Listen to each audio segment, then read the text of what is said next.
Hello friends, I am Reena Bhatia. I am Faculty of Political Science at Xavier Academy. Today in these slides we will be covering Preamble of Constitution. The origin of the idea of having a preamble was taken from American Constitution. American Constitution was first to begin with the preamble. American Constitution was the first to begin with the preamble. Many countries including India followed this practice. First time preamble was introduced in India by Government of India Act 1919. The Government of India Act 1935 had no preamble. So the idea of preamble was introduced in India by Government of India Act 1919. Now the question arises, what is a preamble? The preamble is an introduction or a preface of the Constitution. It is a summary or a sense of the Constitution. N.A. Palkhiwala called it identity card of the Constitution. The preamble of Indian Constitution is based on objective resolution that was drafted by Pandit Nehru, adopted on 13 December 1946. Preamble of Indian Constitution has been amended by 42nd Constitutional Amendment Act 1976, which has added three very important words: socialist, secular, integrity. We will deal with each of these words in the following slides. Before that, we will read what is the text of the preamble. We, the people of India, having solemnly resolved to constitute India into a sovereign, socialist and democratic republic, and to secure to all its citizens justice, social, economic and political, liberty of thought, expression, belief, faith and worship, equality of status, of opportunity, and to promote among them all fraternity, assuring the dignity of the individual and the unity and integrity of the nation. In our Constituent Assembly, this 26th day of November 49, do hereby adopt, enact and give to ourselves this Constitution. So in this text, I have underlined these important terms: sovereign, socialist, democratic republic, justice, liberty, equality, fraternity. We will deal with each of these words in the following slides. What do these words mean? How did they come? What do they stand for? We will deal with in the following slides. The source of authority of the Constitution. Constitution derives its authority from the people of India. The key words of the preamble are sovereign, socialist, secular, democratic, republic, justice, liberty, equality, fraternity. What does sovereign mean? India is neither a dependence nor a dominion of any other nation. This means that India is completely independent to handle its own affairs. No other country can dictate on its issues, can decide on its issues. No other authority is above it. India is free to conduct its affairs, both internal and external. Internal affair means various states in India are there, various districts are there, they have their own issues. So India will itself deal with those issues. No other country can come us and tell us about those issues. External affairs means India's relations with other countries. India will decide. This means that India is a sovereign country. Membership of Commonwealth Nation and United Nations Organization also in no way constitute a limitation on her sovereignty. So membership of any of those organizations does not mean that it is a limitation on India's sovereignty. The next term is socialist. Even before the term was added by 42nd Constitutional Amendment 1976, the Constitution had a socialist content in the form of directive principles of state policy. Congress party itself adopted a resolution to establish socialist pattern of society in its Avadi session 1955. Indian brand of socialism is a democratic socialism and not a communistic socialism. We know there are various types of socialism practiced across the world, but Indian brand of socialism is a democratic socialism. Indian brand of socialism is a blend of Marxism and Gandhism, leaning heavily towards Gandhian principles and Gandhian socialism. Next term is secular. The term secular was added by 42nd Constitutional Amendment 1976. But there is no doubt that the constitution makers always wanted to establish a secular state, and accordingly Article 25 to 28 are there in the constitution, which guarantee the fundamental right to freedom of religion is already there. Positive concept of secularism. This means that all religion in our country have same status and support from the state. There is no one religion which is supported by the state, and Indian secularism is different from the Western notion, which means church and state separation. But here secularism means that all religions in our country have the same status. Next term is democratic. Democratic polity is based on the doctrine of popular sovereignty. Popular sovereignty means possession of supreme power by the people. Democracy are of two kinds: direct democracy, indirect democracy. Direct democracy, where the supreme power directly is exercised by the people. Switzerland is the one country where direct democracy is practiced. There are four devices of democracy: referendum, initiative, recall, plebiscite. The next term is indirect democracy. India practices indirect form of democracy. People elect their representatives and on the behalf of people constitute government, make laws. This is called representative democracy. So in India, the representatives on the behalf of people constitute government, make laws, and this is called representative democracy. There are two types of representative democracy: parliamentary and presidential. Which form India practices? Parliamentary democracy. Parliamentary democracy means that executive is responsible to the legislature.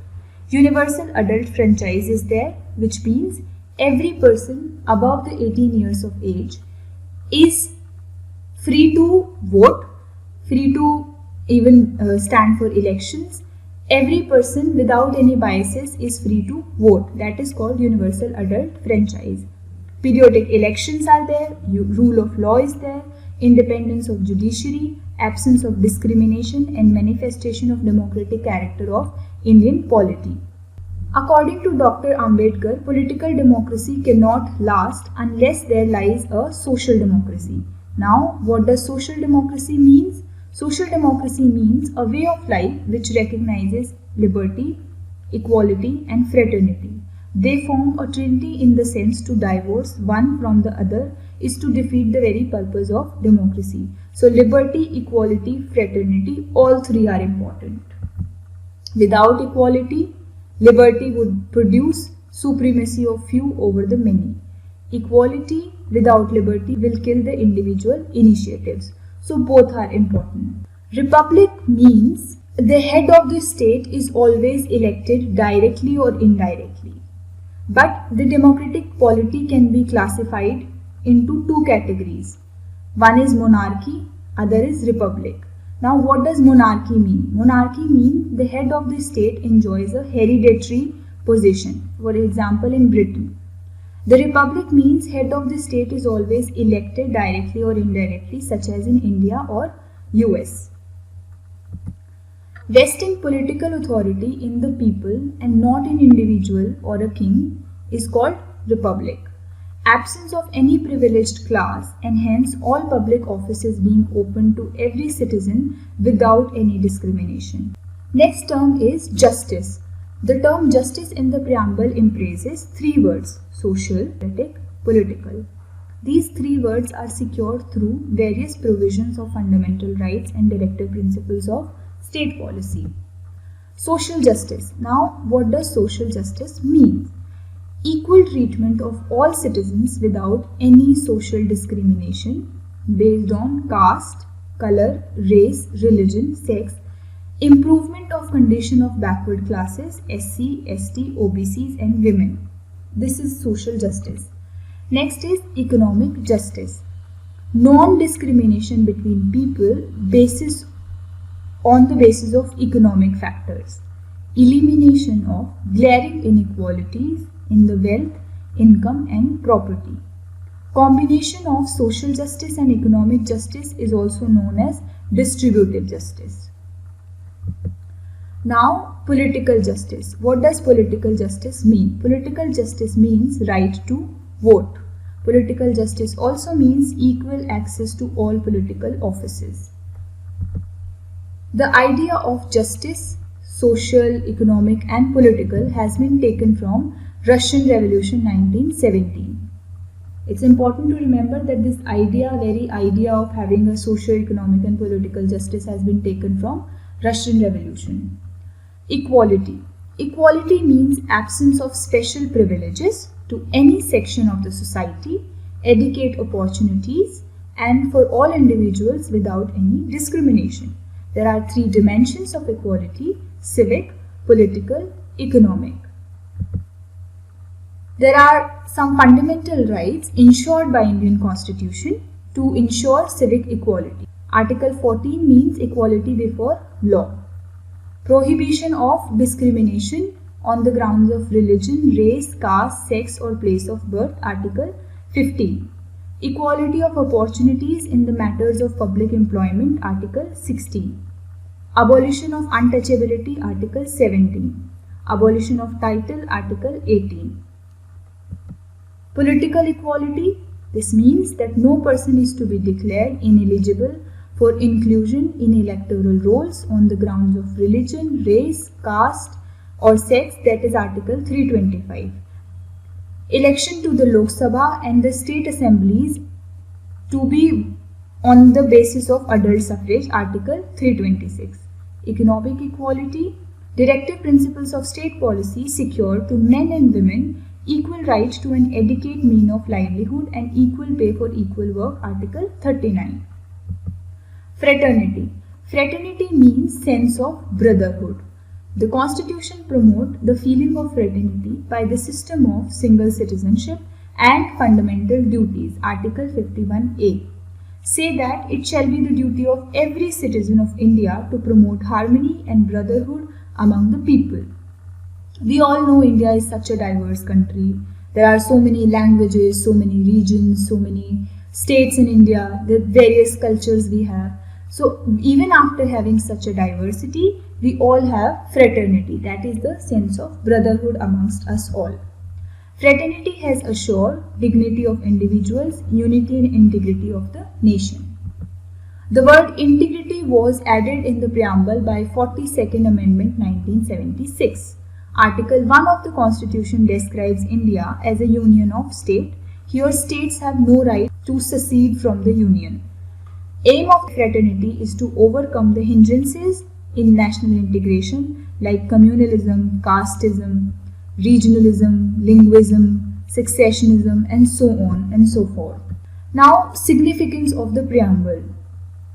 Preamble embodies the basic philosophy and fundamental values, political, moral and religious, on which the Constitution is based.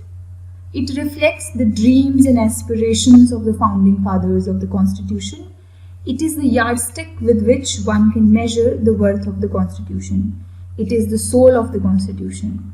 But also, it is the keynote to the Constitution as said by Sir Ernest Barker. K.M. Munshi has also said it is the horoscope of our sovereign democratic republic. But also there have been many controversies that whether preamble is a part of Constitution or not. Beruberi Union Case 1960, Supreme Court held that preamble is not a part of Constitution. But later on, in Keshavananda Bharti case 1973, Supreme Court rejected the earlier opinion and held that preamble is a part of the Constitution. LIC of India case 1995, Supreme Court again held that preamble is an integral part of Constitution. So now we need to remember this, that preamble is a part of Constitution. It is also important to remember that preamble is non-justiciable. Or what does it mean to have it non-justiciable? That provisions are not enforceable in the court of law. It is neither source of power nor a prohibition upon the power of the legislature. Amendability of the preamble. Because preamble is a part of Constitution, it can be amended by Article 368, but it should not destroy the basic feature of the Constitution as per the Keshwananda Bharti case 1973. It has been amended once in 1976 by 42nd Constitutional Amendment Act, which added 3 new words: socialist, secular, integrity. Thank you so much for watching these slides. I hope these will be helpful in your examinations.